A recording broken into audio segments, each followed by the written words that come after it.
Hello नमस्कार बच्चों, सत्यम Priyadarshi channel में आपका एक बार फिर से स्वागत है। चलिए आज हम आपको सिखाएंगे कि रेशियो और प्रोपोर्शन क्या होता है, यानी अनुपात और समानुपात। ये चैप्टर हम मैथ में सीखेंगे, क्लास 8 का टॉपिक है। तो चलिए शुरू करते हैं।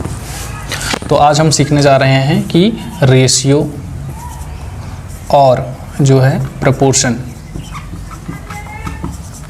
क्या होता है। तो रेशियो का मतलब होता है अनुपात और प्रोपोर्शन का मतलब होता है समानुपात। तो बच्चों पहले देखते हैं कि अनुपात क्या होता है। तो अनुपात का मतलब क्या होता है, किसी भी जब अनुपात हम कहते हैं तो अनुपात का मतलब ये हो गया कि किसी वस्तु का किसी दूसरी वस्तु के दाम से या किसी मूल्य से तुलना करना, या उसकी लेंथ भी हो सकती है या उसका वेट भी हो सकता है, कुछ भी हो सकता है। बस हम क्या करते हैं कि एक वस्तु की दूसरी वस्तु से जब हम तुलना करते हैं तो हम वहाँ पे कहेंगे कि यहाँ पे क्या हो रहा है कि अनुपात हम निकाल रहे हैं। जैसे कंपैरिजन के लिए हम मान लेते हैं कि हमारे पास दो वस्तुएं हैं, एक ए है और एक बी है। ए का वज़न हम मान लेते हैं, ए का वज़न है 20 किलोग्राम और वैसे ही बी का वज़न है उसका है 50 किलोग्राम। और हम कहें कि अब इन दोनों का आप बताइए कि अनुपात कितना होगा। तो हम क्या करेंगे कि ए बटे में क्या कर देंगे, बी कर देंगे। तो ए बटे में बी करेंगे तो हम यहाँ पे पाएंगे कि ए का मान 20 है और बी का मान कितना है, 50 है। तो 0 से 0 को कैंसिल कर देंगे तो हमारा ए बटे में बी का मान कितना आ गया, तो ये आ गया 2 बटे में 5। 2 बटे में 5 आ गया। इसको हम ऐसे भी लिख सकते हैं ए रेशियो बी बराबर 2 रेशियो 5, या फिर हम कह सकते हैं कि ए और बी का आपस में रेशियो कितना आ गया, 2:5। तो इसे ही हम क्या बोलते हैं, अनुपात बोलते हैं। ये सिंपल सी चीज़ है। चलिए बच्चों, ये आपका पहला सवाल था, ये फर्स्ट क्वेश्चन। और सेकंड क्वेश्चन इसी तरीके से, जैसे मान लीजिए आपके पास 3 पर्सन हैं, एक पी है और एक क्यू और एक आर है, और सबकी हाइट दी हुई है। ठीक है, सबकी हाइट यानी ऊंचाई दी हुई है। इसका मान लेते हैं 150 सेंटीमीटर और इसका 120 सेंटीमीटर और इसका जो है 180 सेंटीमीटर है। ठीक है, ये सब तीनों की हाइट है। तो अगर हम कहें कि पी क्यू और आर इन सब का रेशियो आप बताइए, तो आप कैसे निकालोगे। तो आप सीधे सीधे कहोगे कि पी रेशियो क्यू और फिर रेशियो आर।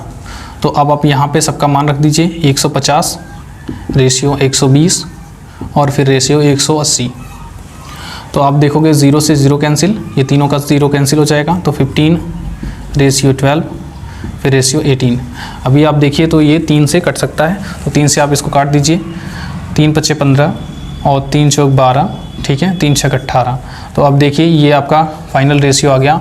यानी अब आप निकाल सकते हो P ratio Q ratio R, और तीनों का रेशियो कितना आ गया है, 5 रेशियो 4 और रेशियो 6। यानी ये आपका आ गया इसका रेशियो। ठीक है, तो इस तरीके से आप रेशियो निकाल सकते हैं। रेशियो में ध्यान देने वाली बात है, अनुपात अगर आपको निकालना है तो अनुपात में सबसे पहली चीज़ जो आपको पता होनी चाहिए वो क्या होनी चाहिए कि रेशियो जो होता है वह सेम यूनिट में होता है। यूनिट आपकी क्या होनी चाहिए, सेम होनी चाहिए। अगर यूनिट सेम नहीं है, इकाई यानी मात्रा सेम नहीं है, तो आप रेशियो जो निकालोगे वो उसका मान गलत आएगा। जैसे एक सवाल हम लेते हैं तो आपको वहाँ पर समझ में आएगा। चलिए देखिए,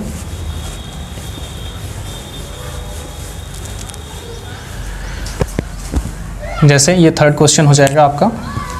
तो सपोज दैट राम का जो वेट है, राम का वेट मान लेते हैं 50 किलोग्राम है, और वहीं श्याम का वेट जो है, श्याम का वेट 40,000 ग्राम है। श्याम का वेट 40,000 ग्राम है।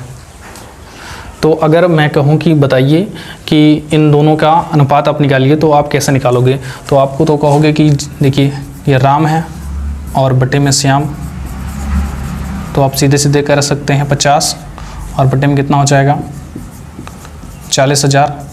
तो अगर आपने ऐसा लगाया तो ये क्वेश्चन क्या हो जाएगा, गलत। क्यों गलत हो जाएगा, क्योंकि यहाँ पे देखिए यूनिट क्या है, किलोग्राम में है, और यहाँ क्या है, यूनिट ग्राम में है। तो सबसे पहले आपको दोनों की यूनिट सेम करनी होगी।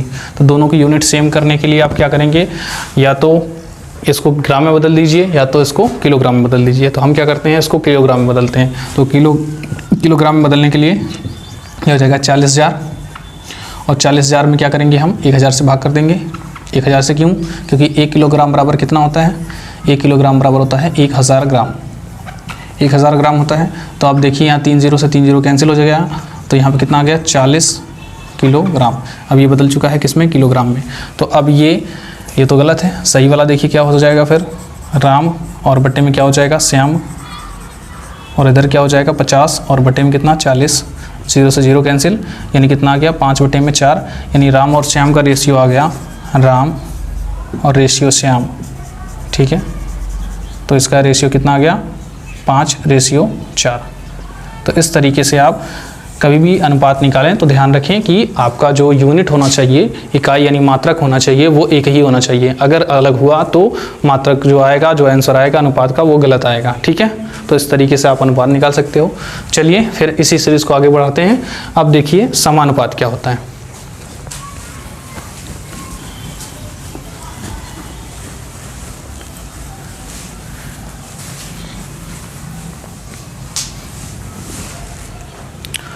तो समानुपात क्या होता है बच्चों, समानुपात का मतलब है कि जब दो अलग अलग अनुपात आपस में बराबर हो जाएं तो उसे हम बोलते हैं समानुपात।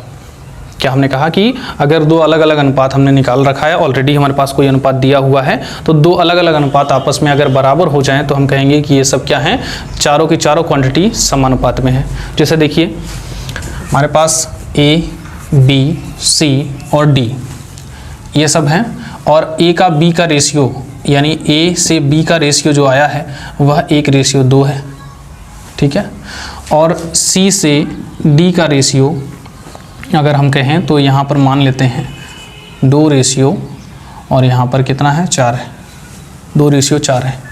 तो अब अगर हम इसका कंपैरिजन करें तो क्या ये दोनों रेशियो आपस में बराबर हैं? तो अगर हम यहाँ पे देखें तो A रेशियो B का जो है मान है वो 1/1 है, या 1/2 कह सकते हो। अगर यहाँ पर देखें तो यहाँ पर भी 2 से काट सकते हैं, तो 2 1 कम 2 हो जाएगा, और 2 दूनी कितना हो जाएगा 4 हो जाएगा। तो अब यहाँ भी देख रहे हो कितना आ गया, यहाँ भी आ गया आपका 1/2। तो 1/2 ये भी है, ये भी है। तो अब हम कहेंगे कि ये दोनों आपस में अनुपात क्या है, बराबर है, यानी A/B बराबर कितना हो गया C/D के। तो अब ये जो बराबर का निशान है इसको हम रिप्लेस कर देंगे ये समानुपात के निशान से, इसे बोलते हैं समानुपात। इसे क्या बोलते हैं हम, समानुपात। ये समानुपात का निशान है, तो इस बराबर के निशान को हम रिप्लेस कर देते हैं, हटा देते हैं वहाँ से। तो यहाँ क्या हो जाएगा, समानुपात का निशान हो जाएगा, और C/D क्या हो जाएगा, D हो जाएगा। यही है आपका क्या, समानुपात। समानुपात का ही मतलब है समान अनुपात। यहाँ पे समान अनुपात, जब कोई चीज़ समान अनुपात में हो जाए तो हम क्या कहेंगे उसको, ये है समानुपात। क्या कहेंगे, समानुपात। तो यही होता है समानुपात, बेसिकली यही है। और इससे रिलेटेड जो भी सवाल हैं चलिए नेक्स्ट वीडियो में देखते हैं। तब तक के लिए आपका बहुत बहुत धन्यवाद।